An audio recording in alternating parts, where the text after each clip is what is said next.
सफर वसीला जफर होता है और जफर सिर्फ माली हो हरगिज जरूरी नहीं। किसी भी सफर के दौरान इंसान को कई एक वाकयात का सामना करना पड़ता और कभी कभी ये वाकयात सानेहात की सूरत भी इख्तियार कर लेते। मुझे इस्लामाबाद से स्कर्दू का हवाई सफर याद है, जिस दौरान मुसलसल 3 रोज तक जहाज इस्लामाबाद से उड़ान भरता मगर दौरान परवाज मौसम की खराबी के बायस वापस इस्लामाबाद ले आता।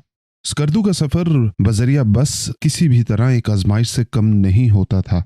एक दफा जब रोड ब्लॉक था और मेरे नातमा कंधे भारी भरकम बैग का बोझ नहीं उठा सकते थे तो एक अनजान फौजी ने मदद करके आजमाइश से निकाला। पाकिस्तान में किए गए सफर अपनी जगह, लेकिन एक सफर जो बरतानिया से पाकिस्तान के लिए किया निहायत पुरलुत्फ और दिलचस्प था। जून 2018 इरादा किया कि घर वालों के साथ ईद की जाए। हुब्बुल वतनी के बायस हमेशा कोशिश रहती कि PIA के जरिए पाकिस्तान पहुंचा जाए। ताखीर के अलावा मुझे PIA से कोई खास शिकवा नहीं, लेकिन मेरी किस्मत ऐसे सफर में कोई ज्यादा मुनासिब नहीं। हमेशा की तरह मेरी साथ वाली सीट पर एक बच्चा और उसके साथ वाली सीट पर बच्चे की मां बराजमान थी। मुझे समझ नहीं आती कि ऐसी सूरत हाल में मेरे साथ बैठा बच्चा मुझे अगले 8 घंटे के लिए अपना बाप क्यों समझ लेता। मुझे ही क्यों अगले 8 घंटे के लिए इस अजियत से 2-4 होना पड़ता। खैर, सफर शुरू हुआ और मेरे साथ बैठा बच्चा मेरे मोबाइल, आईपैड और किताब गर्ज हर चीज में इंटरेस्टेड था।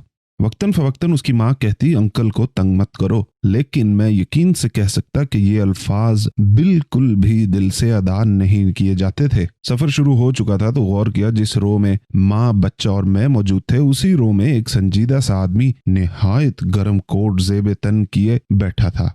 जून की गर्मी में ऐसा कोट हैरानी की बात थी, लेकिन सोचा कि जहाज में ठंड हो जाती तो हो सकता बंदा जरा नाजुक तबाह का हामिल हो। अब ये संजीदा हजरत बार बार हमारी जानिब मुतवज्जह हो रहे थे और बच्चे की माँ, जो सीट के लिहाज से मेरी हमसाई थी, इस बात को भांप चुकी थी। 8 घंटे का सफर हो तो साथ बैठे मुसाफिर से दुआ सलाम हो ही जाती। मैं और उस बच्चे की माँ बातचीत करने लगे। तारुफ से लेकर कौन कहाँ रहता है पूछा और बताया गया।